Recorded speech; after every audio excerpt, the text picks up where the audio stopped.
Arsenic.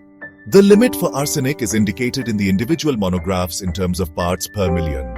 That is, the parts of arsenic per million parts by weight of the substance under examination. Arsenic की सीमा व्यक्तिगत monograph में ppm के रूप में दी जाती है, अर्थात परीक्षण किए जा रहे पदार्थ में प्रति मिलियन भागों वजन के हिसाब से आर्सेनिक के भाग. All reagents used for the test should have as low a content of arsenic as possible.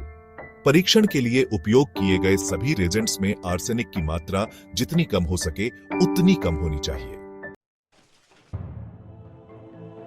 Arsenic. The limit for arsenic is indicated in the individual monographs in terms of parts per million. That is, the parts of arsenic per million parts by weight of the substance under examination. Arsenic की सीमा व्यक्तिगत monograph में ppm के रूप में दी जाती है, अर्थात परीक्षण किए जा रहे पदार्थ में प्रति मिलियन भागों वजन के हिसाब से आर्सेनिक के भाग. All reagents used for the test should have as low a content of arsenic as possible. परीक्षण के लिए उपयोग किए गए सभी रिएजेंट्स में आर्सेनिक की मात्रा जितनी कम हो सके उतनी कम होनी चाहिए. Apparatus. The apparatus consists of a 100 milliliter bottle or conical flask closed with a rubber or ground glass stopper through which passes a glass tube about 20 centimeters by 5 millimeters. यंत्र में 100 मिलीलीटर की बोतल या शंक्वाकार फ्लास्क होता है, जिसे rubber या कांच के स्टॉपर से बंद किया जाता है, जिसके माध्यम से एक कांच की नली लगभग 20 सेंटीमीटर बाय 5 मिलीमीटर गुजरती है. The lower part of the tube is drawn to an internal diameter of 1 millimeter, and 15 millimeters from its tip is a lateral orifice 2 to 3 millimeters in diameter. नली का निचला हिस्सा 1 मिलीमीटर के आंतरिक व्यास तक खींचा जाता है और उसकी नोक से 15 मिलीमीटर की दूरी पर 2 से 3 मिलीमीटर व्यास का एक पार्श्व छेद होता है. When the tube is in position in the stopper, the lateral orifice should be at least 3 millimeters below the lower surface of the stopper. जब नली स्टॉपर में सही स्थिति में हो, तो पार्श्व छेद स्टॉपर की निचली सतह से कम 3 मिलीमीटर नीचे होना चाहिए. The upper end of the tube has a perfectly flat surface at right angles to the axis of the tube. नली का ऊपरी हिस्सा एकदम समतल होता है, जो नली के धुरी से 90 डिग्री पर स्थित होता है.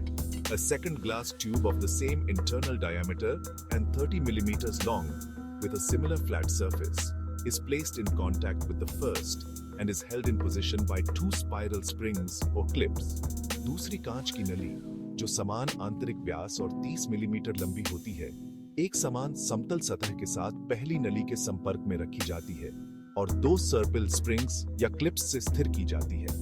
Into the lower tube, insert 50 to 60 milligrams of lead acetate cotton, loosely packed, or a small plug of cotton and a rolled piece of lead acetate paper weighing 50 to 60 milligrams.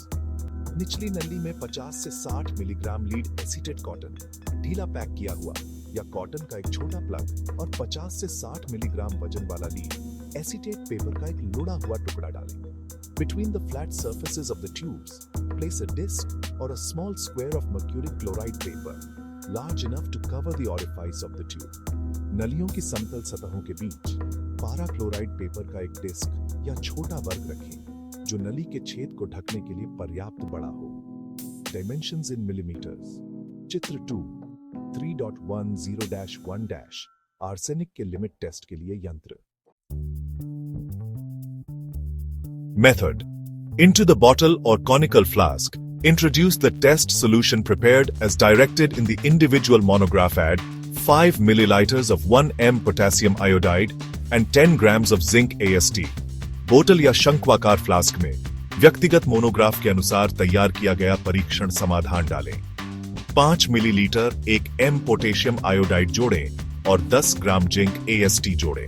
Immediately assemble the apparatus and immerse the flask in a water bath at a temperature such that a uniform evolution of gas is maintained. तत्काल यंत्र को इकट्ठा करें और flask को एक पानी bath में डुबो दें, इस तापमान पर कि गैस का समान उत्सर्जन बनाए रखा जाए. After 40 minutes, any stain produced on the mercuric chloride paper is not more intense than that obtained by treating in the same manner 1 milliliter of arsenic standard solution 10 ppm as diluted to 50 milliliters with water.